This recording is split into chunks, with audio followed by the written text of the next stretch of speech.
Good evening, good afternoon, good morning, good whatever time it is, wherever you are, whoever you are, welcome once again to No Nerd Caliber, the show in which we talk about things that we like. We talk about some of our favorite things that are related to various aspects of nerd entertainment, often tying them to something that we might be discussing in this same week coming up in our Full Fat Spoiler Chat show, which is coming up on Thursday. That Full Fat Spoiler Chat show this week is about the season 2 of The Witcher, the Netflix series. And so our topic tonight is our top 3 favorite protagonists from fantasy works.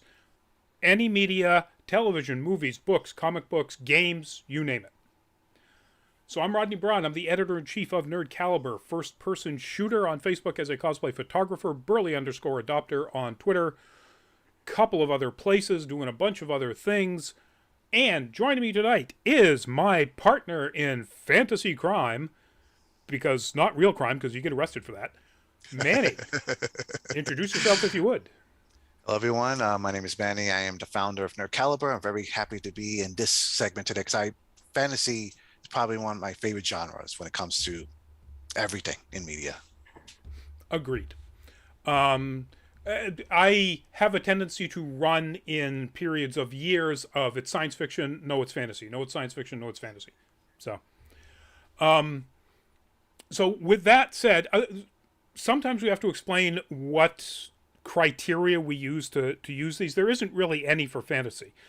I guess it has to have been called a fantasy work by some sort of Critic. critic or awards group or abiding authority or something like that.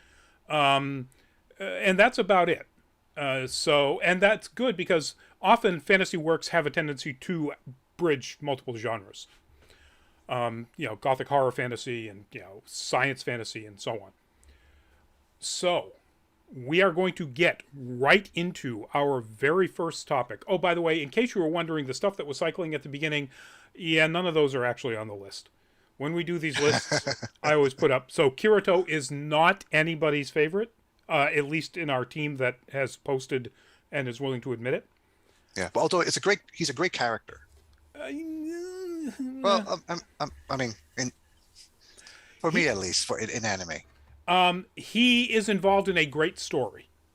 Yes. Okay. In the first core of his larger group of things. And Alicization is pretty good. Other than that, but we can get into that because I actually have some commentary about that sort of type of character in one of my choices. But we go alphabetically with this. Manny starts before Rodney. So, Manny, your number 3 choice. Wesley from The Princess Bride. Why? It's Why Wesley. not? Exactly. Well, Princess Bride is a very, for me at least, it's a very, I don't want to say genre breaking. It's not the first time where comedy and fantasy are joined together. That's been done previously, but for me, when growing up was the first one that really worked for me, at least in movies. Yep. And then the book version is also really good. And I recommend people to read it if they want to see a different take, especially at the end. It has a much more dark humor twist to it. But going back to the character, yeah, he's a great character. He starts out as a farm boy, and then spoiler alert, he's 30, 40 years old now. He becomes a pirate, but no one knows who he really is because they think he's dead, and then he becomes this well, not a knight, but this fighter, this good-hearted fighter to stop Prince Humperdinck from ruining the kingdom. It gets strangely complicated, but that story has such great characters, and Wesley, played by Carrie Elways. I'm saying, thank you, Elways, does a phenomenal job. Because of that, I'll watch anything that this actor does in anything. I'll give it a chance, just because he was so good in that role. And he does such wonderful comedic fantasy work. Whether it's in a movie as brilliantly weird as Robin Hood Men in Tights, or as, kind of young adult simplistic as Oh, I can't think of the name of it. The Is it Saw? You're talking about no. no. Another fantasy work. He played the uncle of the main character, and I can't Hmm. even remember the actress's name. Wow. Anyway, yeah. So he does a lot of very interesting work. I would. So it's interesting when you talk about books. Um, so once again, I'm blocked from actually seeing my own page on Facebook. Okay.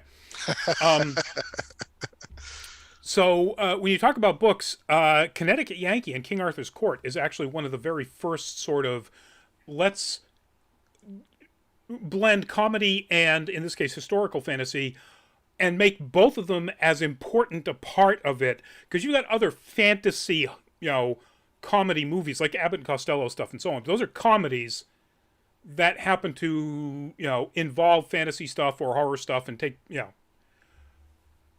this was the first modern version of what they did with Connecticut Yankee and King Arthur's Court as both a movie and, of course, the original book. Um, it treats both of them as equally important parts of the story. The Hmm. fantasy is fantasy. It's good, solid fantasy. And the comedy is really great comedy. Yeah. Yeah, good shout out to Mark Twain. I wasn't even thinking that something that modern. The earliest I could think of, which is not modern, is Shakespeare's Midsummer Night's Dream. That's the only one I could think of, That's comedy and drama. That's a good point. And actually, a lot of Shakespeare stuff crosses genres like that. I would say Midsummer Night's Dream, I think well, no, I guess he probably balances both of them pretty well. All right, so my number three. The Emperor himself, Elric of Melniboné, Michael Moorcock's creation, probably the first truly, super goth fantasy character.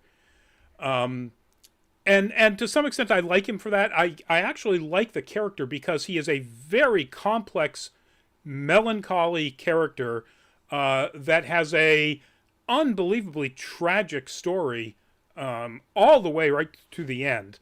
And by the way, it's Melniboné. It's spelled with an accent mark over the E, which means you actually say it. It can't be a silent E. So that's one reason why it's pronounced that way. Two, why in the world would you create a character who is this tragic, this goth, this melancholy, who trucks with demons and even the literal god of chaos, and put him in a fantasy world called Melnibone? People who pronounce it that way just blow my mind. I don't get it. But anyway. So Elric is the emperor of the Dreaming Isle, this ancient civilization that is so ancient that the people are essentially amoral monsters, for lack of a better word.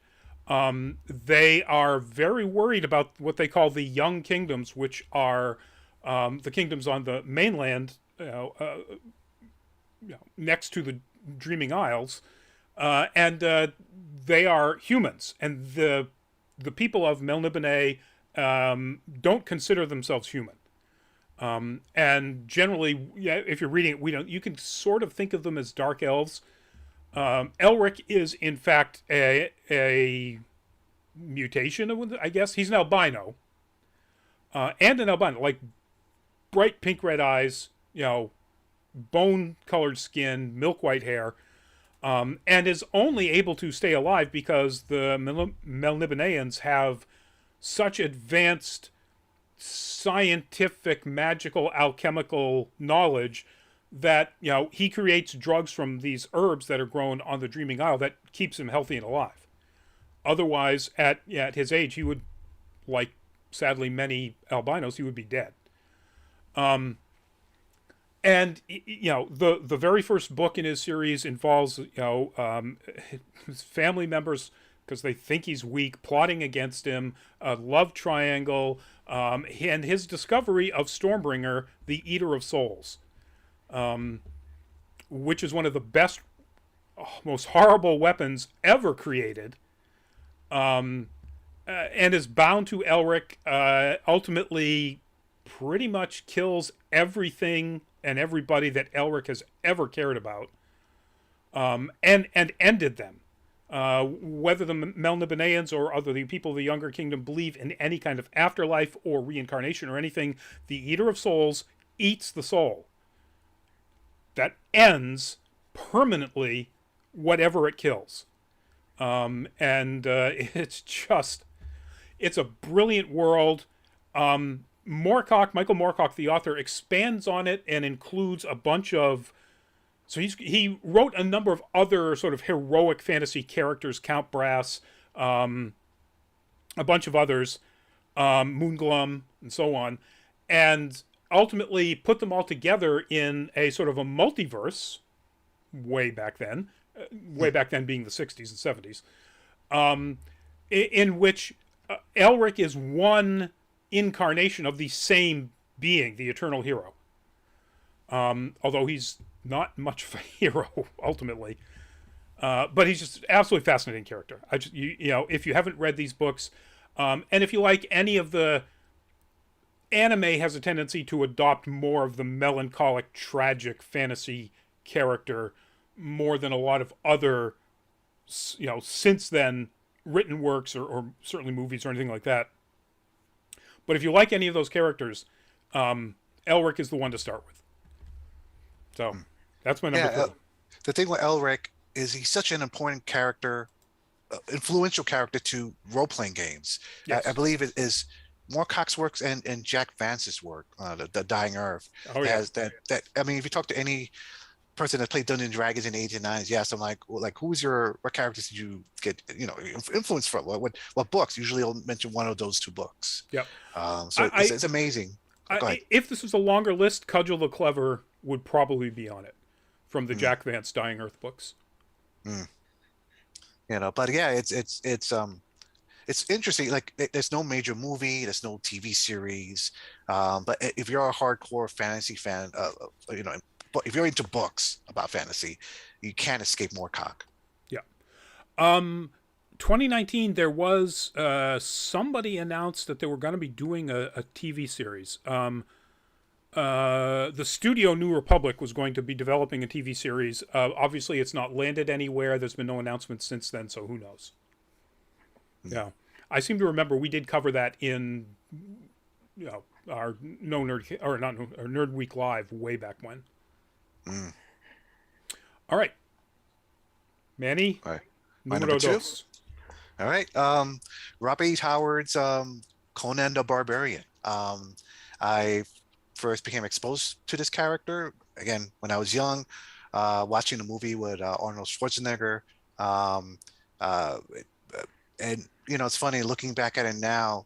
I don't know, many people would agree with this, but I think it still holds up, especially because of the how it was directed, the music. It's just a great story. And then when you become inspired by that and start looking at the books are also very incredible. You could see how so much of our fascination with pulp heroes comes from Robbie Howard's work with Conan, and how that's influenced fantasy and so forth. If not for Lord of the Rings, I would have said his work would have been one of the major influences to fantasy today. Yeah. And in some ways, depending which author you talk to, that's probably still so.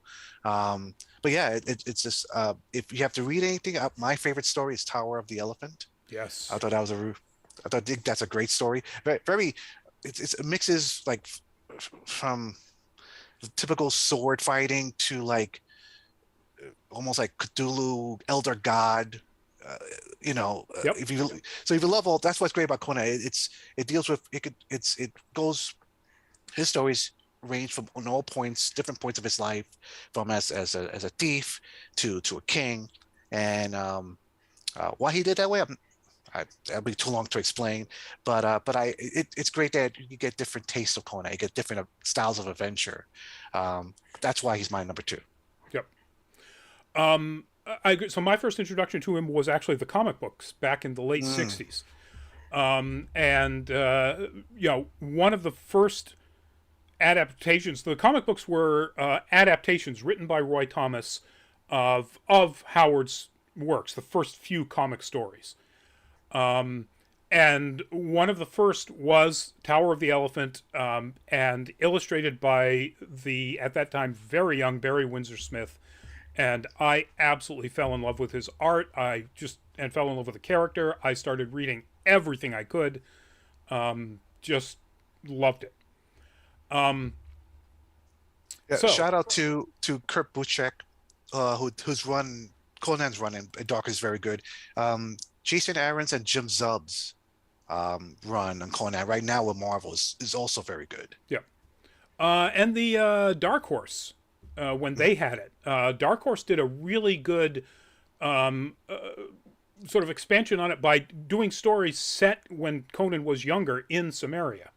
And it's really fun, interesting, not fun. I mean, if you're a fantasy fan, yes, fun. I don't mean funny fun. Enjoyable, interesting stories. All right, so my number 2 kind of ties into yours. It's Robert E. Howard's other most well-known creation, and that is Kull the Conqueror, Kull the Destroyer, various titles. This is from the also early 1970s, the very first issue of Kull the Conqueror, artwork by the brother and sister team, John and Marie Severin. And I probably would have picked Conan for this, except you had already picked it. So I went with Kull because, Kull is actually Conan before Conan was created. Yes. Robert E. Howard wrote a Kull story before he wrote a Conan story. Then sort of dreamed up Conan when he wrote this poem while he was out camping about Samaria. And then dreamed up the character of Conan. But then, to get it published, he rewrote a Kull story that had been rejected. Which became the Phoenix on the Sword for Conan, but was by the Saxai rule, Kull, which is the story of Kull becoming the king of Valusia, the kingdom. And this takes place during the time of Atlantis, which, if you know your Conan mythos, Atlantis fell, the Hyborian Age rose, the Hyborian Age fell, and then modern civilization rose up. So, but an awful lot of what we got in the Conan movie, written by John Milius, is Kull. Kull was a gladiator. He was a slave. He was... his primary opponent was Thulsa Doom. Thulsa Doom came from the Kull stories, not Conan stories. Conan had a completely different Stygian sorcerer that was his main antagonist. Often. There were only really 3 fully fleshed out Kull stories that were ever published. So, Conan had an opportunity to get a lot more villains and antagonists. But, so much of what we think of as Conan because of the movie is actually Kull's story. Even up to becoming king, which, is only hinted at in the first Conan movie. Yeah.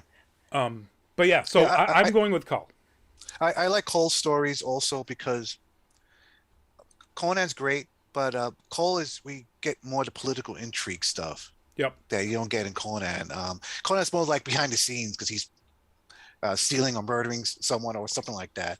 But Kull is especially if you look at the role-playing source books.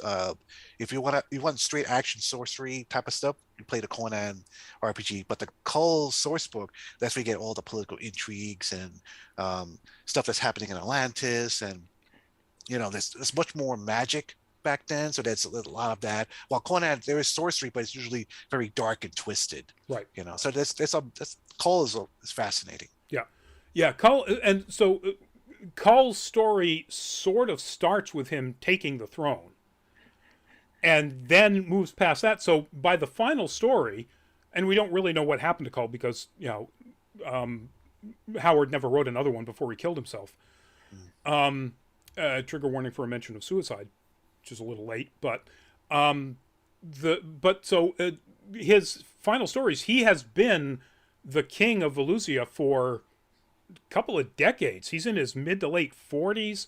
It's a very, and he's really tired of all the political machinations and backstabbing and so on.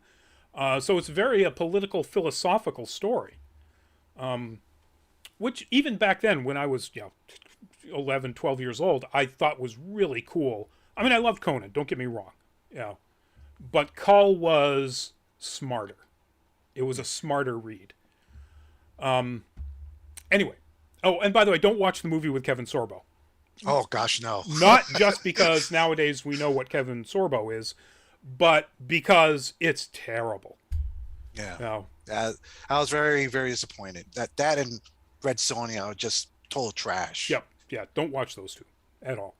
All right, Manny. Before we get to our number ones, your honorable mention. Xena, Warrior Princess.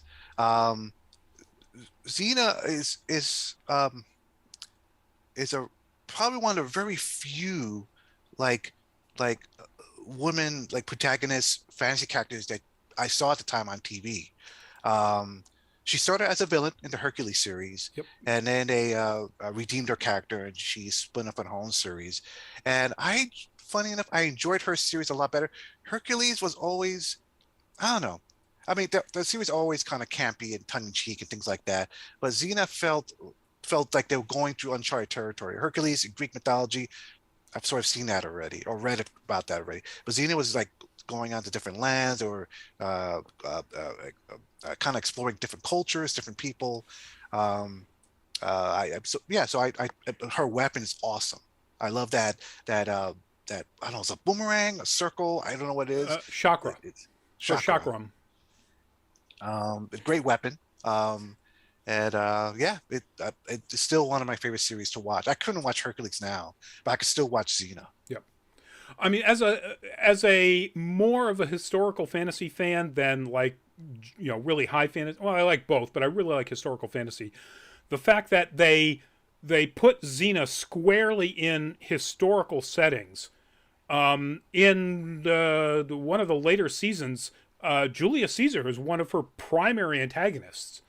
And it's set in Gaul and Britain, and it's so good. Yes, they have gods, and of course, Ares is one of Xena's major ongoing antagonists.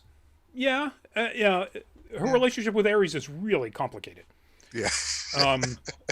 Which is wonderful. You're right. It's a fantastic character. So much more advanced, progressive at the time. Sure, she's running around in a leather kilt and bra armor, but still, it was so progressive to see just a woman being that badass. And she was badass. There's no question about it. So my honorable mention before we get to the number ones is also ultimately a badass. Phos from the anime Land of the Lustrous. So Land of the Lustrous was a manga that got a 12-episode anime adaptation.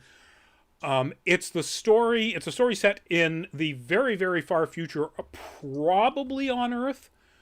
And it's the story of the Lustrous. They are guardian entities that are made of gemstone minerals. Phos is phosphophylite. But there's diamond and bort and amethyst and cinnabar and all sorts of fascinating individuals. They are genderless beings because they're literally made out of rocks. So they are always referred to as they. They clearly present as fairly femme, but that's their physical appearance and presentation. And Phos, so phosphophylite is one of the most brittle and least hard minerals that any of these gems are made out of, and their ability to be warriors to protect their world from attacks by Lunarians, which are these sort of ethereal beings that literally come from the moon and attack the Lustrous, trying to bring as many of them as they can back to the moon for some sort of nefarious purposes, which even in the anime you never really find out what it is. But they really want those living gem bodies. And so Faust cannot really be a warrior to help defend her own group of people, or their own group of people, because they are too brittle. And Faust is also the youngest at 300 years old of all of them.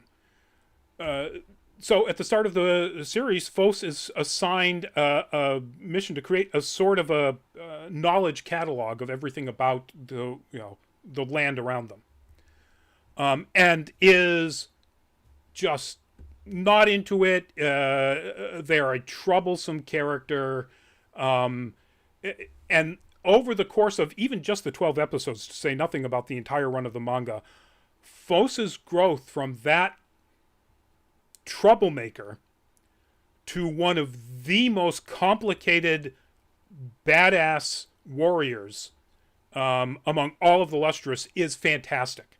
The story obviously has at its core the concepts of not only gender identity, but identity of any kind, and particularly Faust's story plays with that, where her identity as the mineral she is made of changes in drastic ways over the course of the story, and it's at times very tragic. People very close to Faust die in a way that cannot be reassembled. They can be broken into very small parts, and if there's enough of them, they can be reassembled. And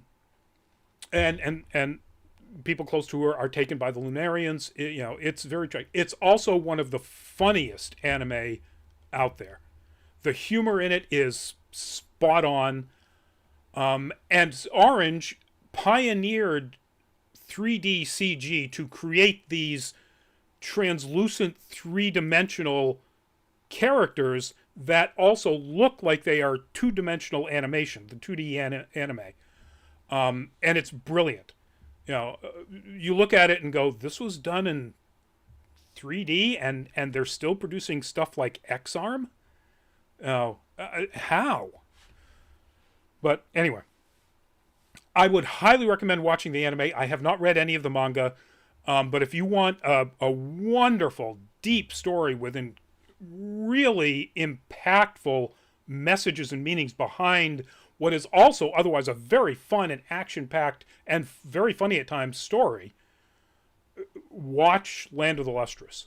It's got one of the best opening songs ever recorded. What we should do after this video is done?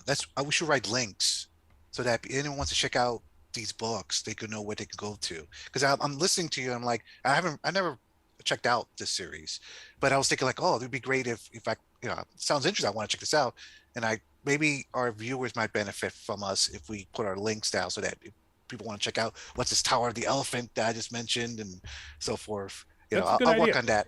I'll work on that after this. Okay. Folks, this will probably be a couple of days because YouTube has to actually turn this into something in which we can then post comments on. So, patience, but yes, that's an excellent idea. All right, here it is, Manny. Numero uno for you. All right, drum roll. My number one fantasy protagonist is Driz Doradin. The famous drow written by R.A. Salvatore, based on the Forgotten Realms in Dungeons and Dragons. There's a reason why I picked Driz. It's a very personal one. So I started reading fantasy when I was really young. So I thought you were going to say it's very personal because Salvatore lives about 25 miles south of you. Well, that's a different story. Okay. But when I was younger, and I just started gobbling up fantasy, I was looking for an escape, and Driz, these Dark Elf trilogy and the Icewind Dale trilogy, these books by Ari Selfter were the first books that I actually saw myself in the character. Like usually I always read my books as like look the outside looking in and exploring the worlds that with these characters. But Driz was the first one that I really related to.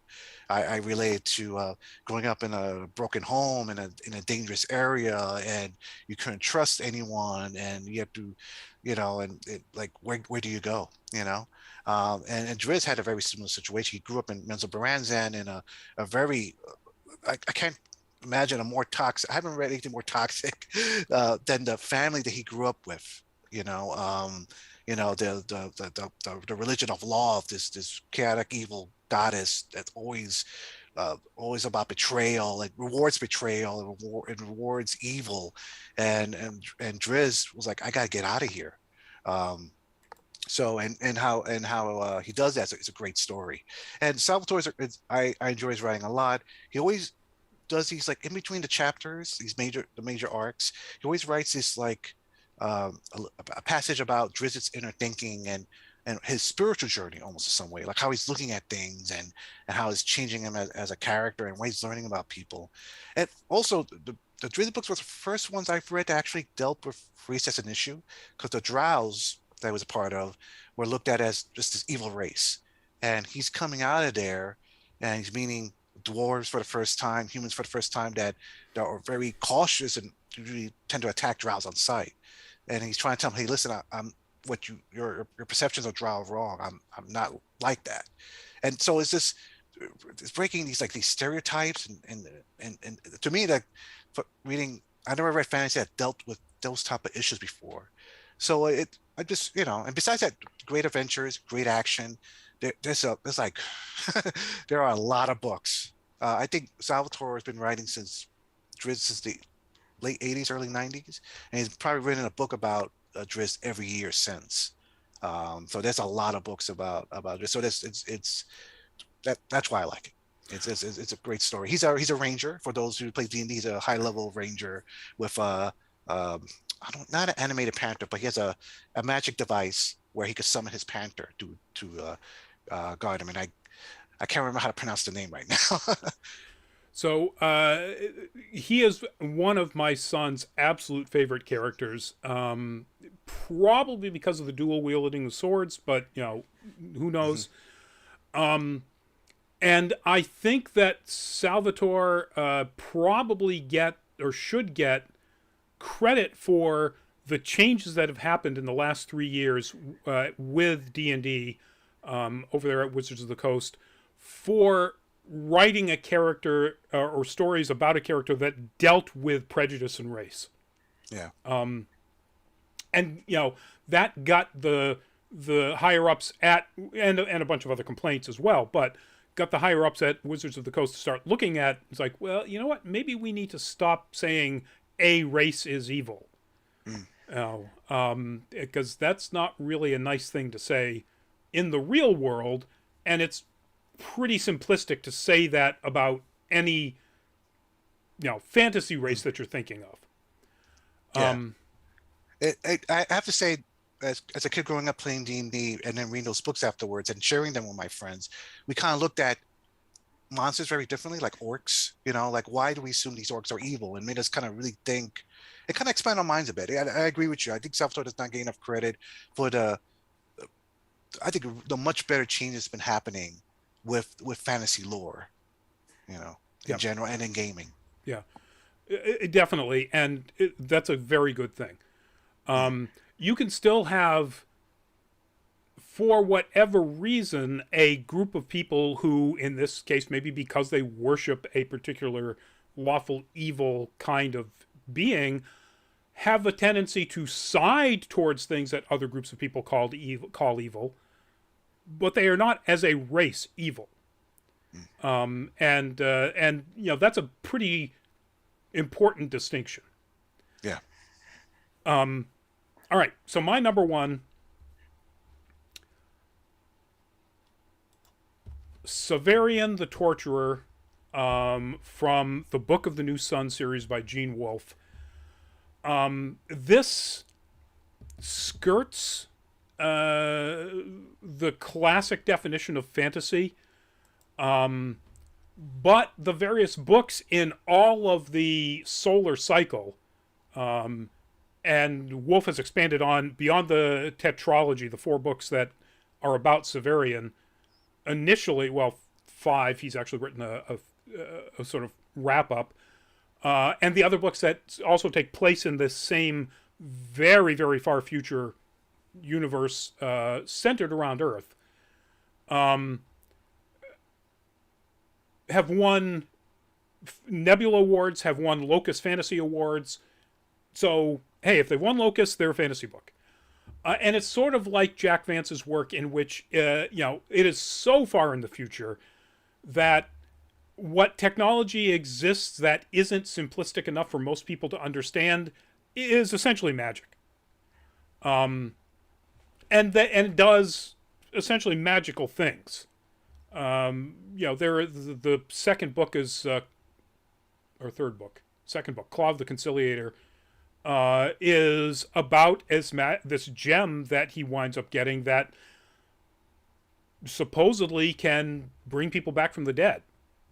And you ultimately find out, spoiler again for a series that's been out for 30, 40 years, it can. And Wolfe doesn't explain how any of the technology that was created makes this happen.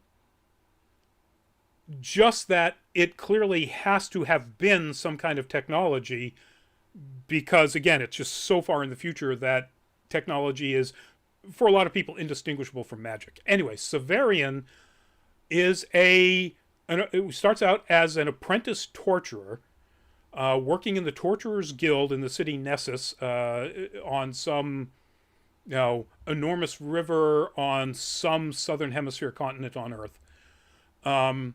And winds up screwing up badly, and basically gets booted out of the Torturers Guild to be a wandering executioner. So he goes around from city to city and town to town, and if there are people there that need the services of the executioner, which is a side function of the Torturers Guild, he does it. So he's out there delivering justice. And in the course of this sort of,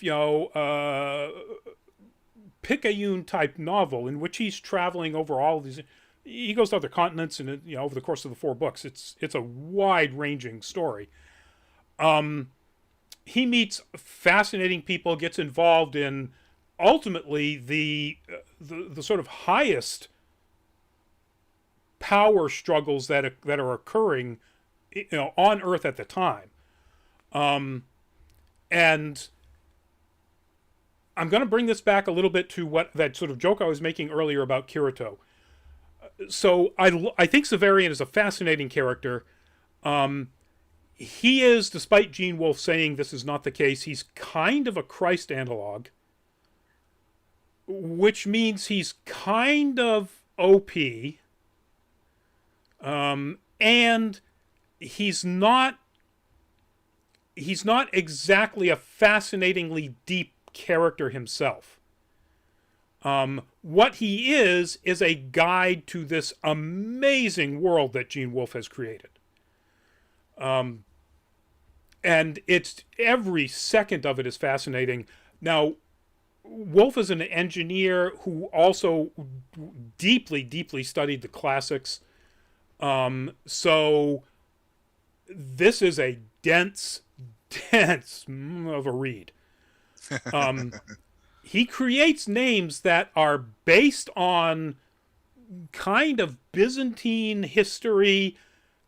So the words are root words from Greek or Latin, which he puts together in new ways and then doesn't tell you what that means. And so if you want to try to figure out what that particular word means, you've got to go down some deep rabbit holes to figure it out yourself. Or you can just say, oh, okay, so that's the title of the ultimate ruler of this entire land that Severian comes from.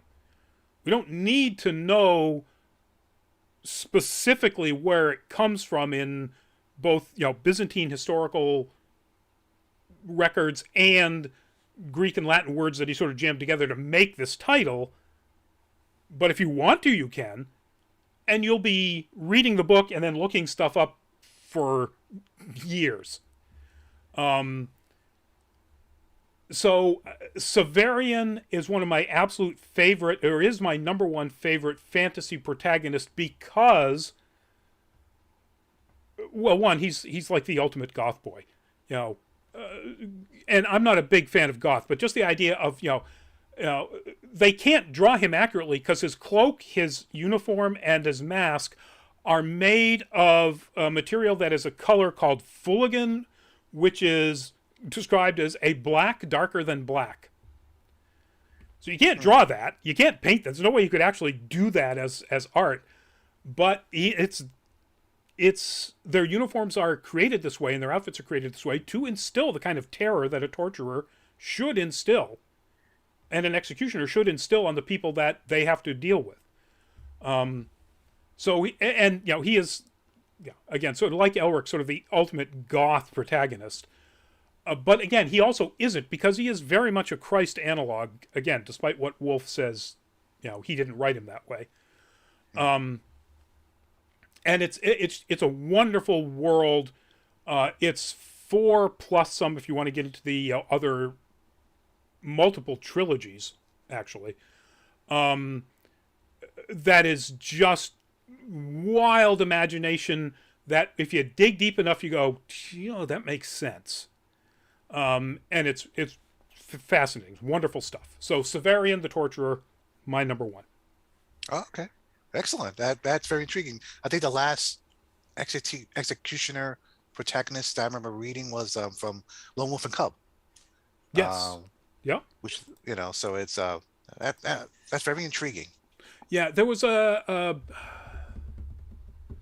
can't think of the name of it. There was a series on, I'm gonna say Stars, maybe Showtime, that was set right around the time of the last big Welsh revolt against England, and the main character is a knight who actually fought for the British against the Scots in the William Wallace Revolution. So that's the time frame. And he winds up, has to go into hiding and basically takes on the role, because he killed the guy, of an executioner. And it's one of those, it really should have been a really excellent story and fascinating series, and it ultimately just wasn't. But as far as a good, solid lock into a historical period and a look at some of the sort of things that, horrible things that were going on then, it's worth checking out, if I could remember the name of it. But anyway. So that's it, folks. Those are our lists. Before we go, I'm going to do the promo I forgot at the beginning, which I usually do, which is, if you have a Twitch account, please, folks, go to that URL right there, twitch.tv/nerdcaliber. If you get there and you decide you'd like to, please follow us. We're trying to grow our following and our participation on Twitch to be more like what it is on Facebook Live and, of course, YouTube, where it's, fantastic. Thank you, YouTube, and our YouTube subscribers. And the other one, while you're cruising around two different URLs, how about patreon.com/nerdcaliber? Would love to have you check it out. If you go there and you decide you want to be a patron, we just have 3 tiers, $2 for the lowest one. That money helps us get to more cons, assuming cons continue to come back. Omicron, stop it. But yeah, it helps us go to more cons, get more content for the live stuff, for YouTube, for Facebook, for nerdcaliber.com, our website, and so on. So, coming up tomorrow, Nerd Week Live. Got a bunch of interesting topics already, as always. We're not flooded so far. Knock wood. So it doesn't look like we're going to have to be dropping things to make it in roughly an hour. But there's some pretty good things to talk about that happened in the nerd entertainment world in the past week. And then Thursday, The Witcher Season 2. I just finished it yesterday. Gonna hold all of my comments until Thursday. Although, that one meta scene. So meta. Anyway. Yeah, so join us Thursday, if you would. And Anime Octane for next Monday is going to be, I'm sorry for this, this is actually the light novel title, folks. It's this long. The world's finest assassin gets reincarnated in another world as an aristocrat.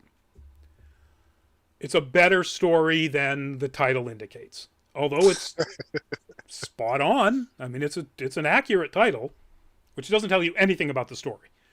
Anyway, so if you're an anime fan, check that out. There was a parody of like a lot of the urban like movies. It was like don't be a menace in South Central. It had a long title. Yes, that's what it reminds me of every time I hear titles like that. Like, don't be a menace in South Central while you're drinking your juice in the hood, or something like that. I think it's the full title. Anyway, yeah, it's not that funny either. It's a more serious anime.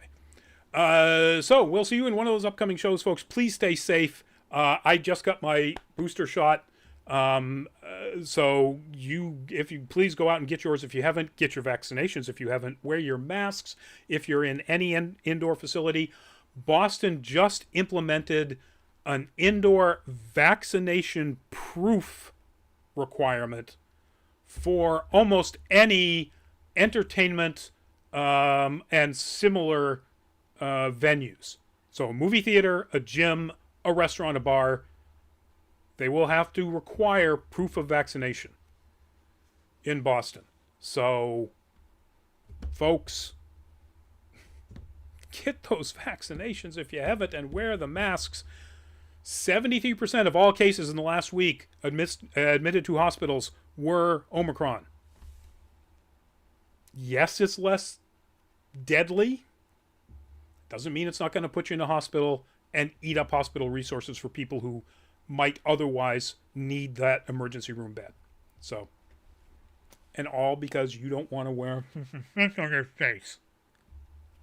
Or get a stab in your arm. With consideration to those people who literally cannot. And, I have friends who can't. We all know people who are in that boat, that it's not a religious choice. Anyway, I'm going to start ranting, so I'm going to stop. Anyway, we will see you at an upcoming show, folks. Thank you very much for being with us. Manny, give us a goodbye. Take care, everyone. Be safe. Don't pray to Crom. He won't listen to your prayers. Then to hell with you. Anyway, yes. Don't pray to Crom.